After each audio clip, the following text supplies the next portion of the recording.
आप सभी को इलेक्ट्रिकल संगवारी चैनल में स्वागत है। आज के वीडियो में जानेंगे डीसी सीरीज मोटर क्या होता है या फिर डीसी सीरीज मोटर के स्पीड और टॉर्क के बारे में जानेंगे कि यह मोटर में कितना टॉर्क होता है या फिर कितना स्पीड होता है डीसी सीरीज मोटर में। और इस तरह के खास करके इंटरव्यू में प्रश्न पूछा जाता है कि डीसी सीरीज मोटर क्या होता है, इसका स्पीड क्या होता है, इसका टॉर्क क्या होता है। इस प्रकार से खास करके प्रश्न इंटरव्यू में पूछा जाता है। इस वीडियो को देखने के बाद आप बिल्कुल ही आसानी से जवाब दे पाएंगे इंटरव्यू में डीसी सीरीज मोटर से जुड़ी प्रश्न। और चलिए दोस्तों वीडियो को स्टार्ट करते हैं। पहले जान लेते हैं डीसी सीरीज मोटर क्या होता है। DC series motor field winding और आर्मेचर सीरीज में जोड़ा जाता है। इस तरह के वाइंडिंग को सीरीज वाइंडिंग कहते हैं। और डीसी सीरीज मोटर में फील्ड वाइंडिंग मोटा तार और कम टर्न लपेट कर बनाया जाता है इस मोटर को। और इसी तरह के मोटर को डीसी सीरीज मोटर कहते हैं। मतलब दोस्तों डीसी सीरीज मोटर में तार मोटा तार होता है और तारों को कम रूप से लपेटा जाता है। इस प्रकार से वाइंडिंग होता है डीसी सीरीज मोटर में। अब दोस्तों आगे जान लेते हैं डीसी सीरीज मोटर स्पीड और लोड क्षमता के बारे में जान लेते हैं। डीसी सीरीज मोटर की स्पीड रेगुलेशन बहुत ही ख़राब होता है। जैसे कि डीसी सीरीज मोटर में नो लोड पर इसकी स्पीड हाई रहता है, मतलब ज़्यादा रहता है। और फुल लोड देने पर इस मोटर का स्पीड बहुत ही कम हो जाता है। इस प्रकार से डीसी सीरीज मोटर होता है।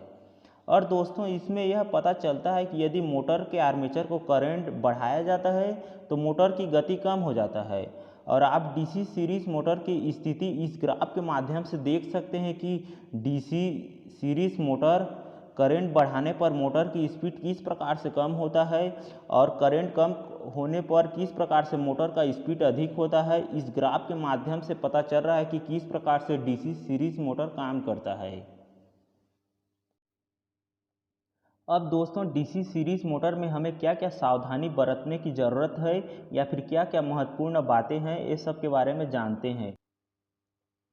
पहला, इस डीसी सीरीज मोटर को कभी भी नो लोड स्थिति में चालू करना नहीं चाहिए, क्योंकि इस स्थिति में मोटर की बहुत ही ज़्यादा गति होता है, जिस कारण मोटर वाइंडिंग जलने का खतरा रहता है। इस कारण डीसी सीरीज मोटर को बिना लोड के चालू मत करना चाहिए। अब दोस्तों दूसरा, डीसी सीरीज मोटर को बेल्ट के सहायता से लोड नहीं देना चाहिए। डीसी सीरीज मोटर को कपलिंग के सिस्टम के माध्यम से लोड देना चाहिए।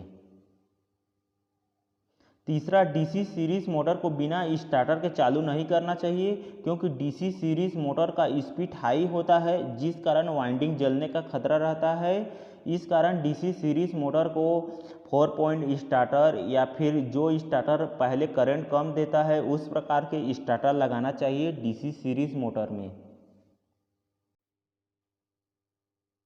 अब दोस्तों आगे जान लेते हैं डीसी सीरीज मोटर का यूज़ कहाँ पर करना चाहिए या फिर डीसी सीरीज मोटर का यूज़ कहाँ पर होता है।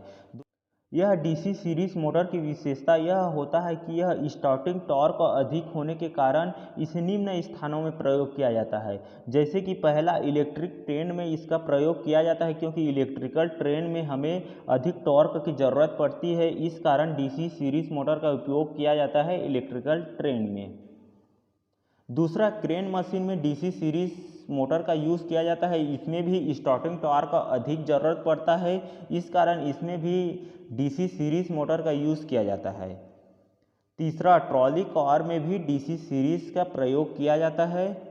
चौथा, कन्वेयर सिस्टम में भी डीसी सीरीज मोटर का यूज़ किया जाता है, क्योंकि इसमें भी अधिक टॉर्क की ज़रूरत पड़ता है। और दोस्तों मैं उम्मीद करता हूं कि डीसी सीरीज मोटर के बारे में आपको बहुत सारा नॉलेज मिल गया होगा। और इसी तरह के इलेक्ट्रिकल वीडियो देखने के लिए हमारे चैनल को सब्सक्राइब करें। धन्यवाद।